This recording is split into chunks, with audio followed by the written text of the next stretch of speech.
She looked at me, smiled in that polite but dismissive way, and said, "You're too young to compete." The room went quiet for a second. I could feel eyes on Messam amused, some pitying. My cheeks burned, but I didn't look down. I smiled back and said, "That's what gives me the advantage." She laughed, but what happened next wasn't just about competition. It was about kindness and how the smallest act can change everything. Before we jump into the story, take a quick second to subscribe to your channel name, like this video, and drop a comment telling me where you're watching from. Your support helps us share more powerful stories like Thistories that remind us how much kindness still matters. Now let me tell you what really happened. I was 23 years old, fresh out of college in Ohio, with a degree that still felt like it belonged in a frame more than in the real world. I had just started working at a mid-sized marketing firm in Chicago. It was my first real job, my first real paycheck, my first real chance to prove I wasn't just potential. The company announced an internal competition. Whoever pitched the best community outreach campaign would lead a major project tied to a national nonprofit. It wasn't just about recognition. It meant a promotion, a raise, and a seat at the leadership table. For me, it meant everything. For most people in the office, though, it meant something else. A battle between the experienced senior staff. That's where she came in. Her name was Denise. She was in her early 40s, sharp, confident, and known for winning. She had been at the company for over a decade. People respected her. Some feared her. She wore her experience like armor. The day we signed up to compete, she glanced at the list, saw my name, and raised an eyebrow. "You're competing?"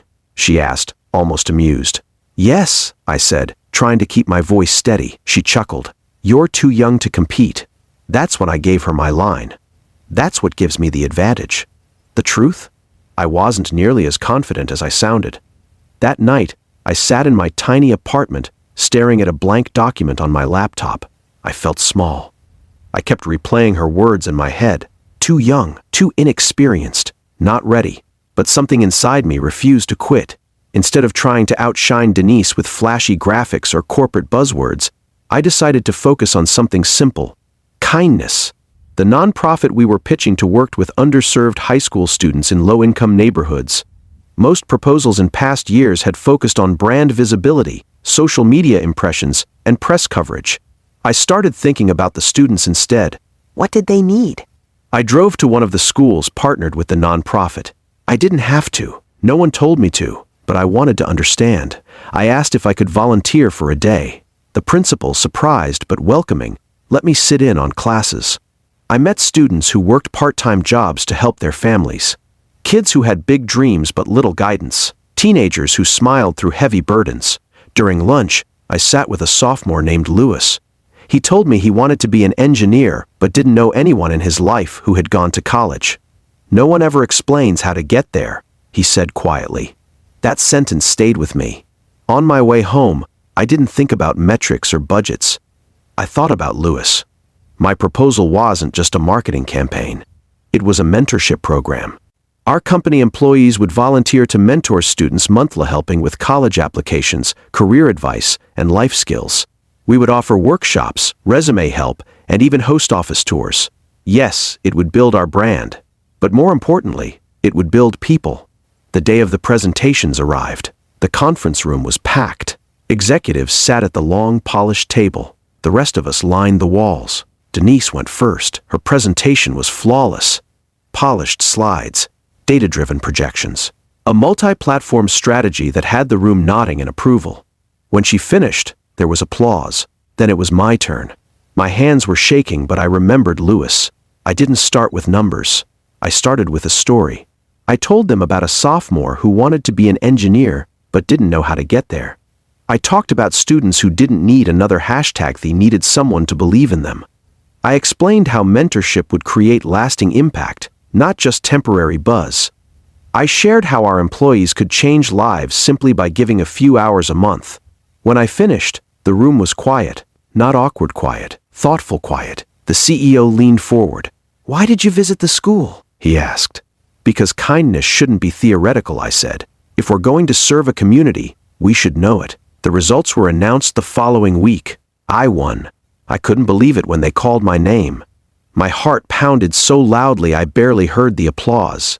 After the meeting, as people congratulated me, I saw Denise standing by the coffee machine.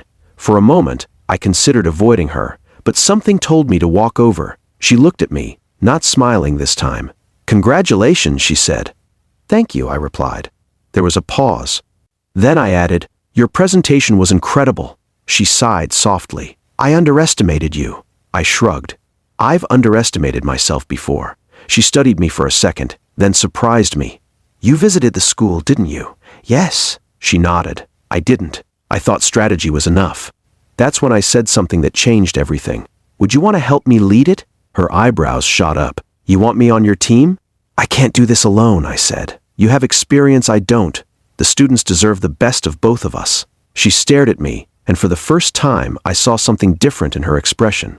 Not competition, not pride, something softer. "All right," she said quietly. "Let's do it." Over the next year, we worked side by side.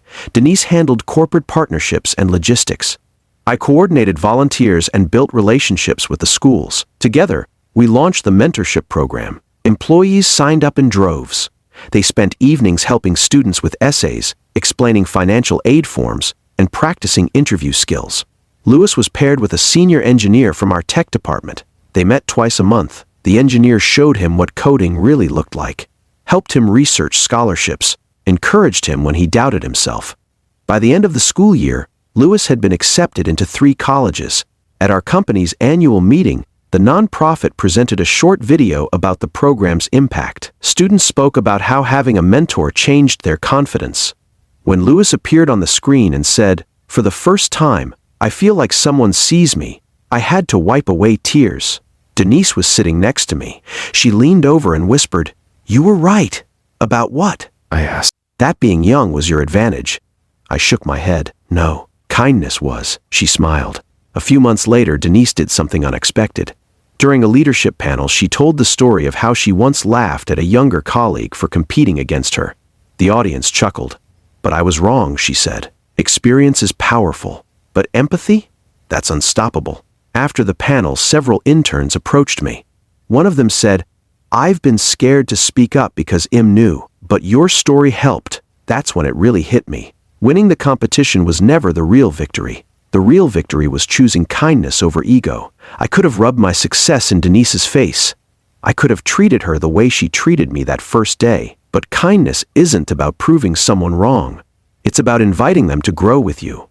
Looking back, I'm grateful she laughed. If she hadn't, maybe I wouldn't have felt the fire to dig deeper. Maybe I wouldn't have visited that school. Maybe I wouldn't have met Louis.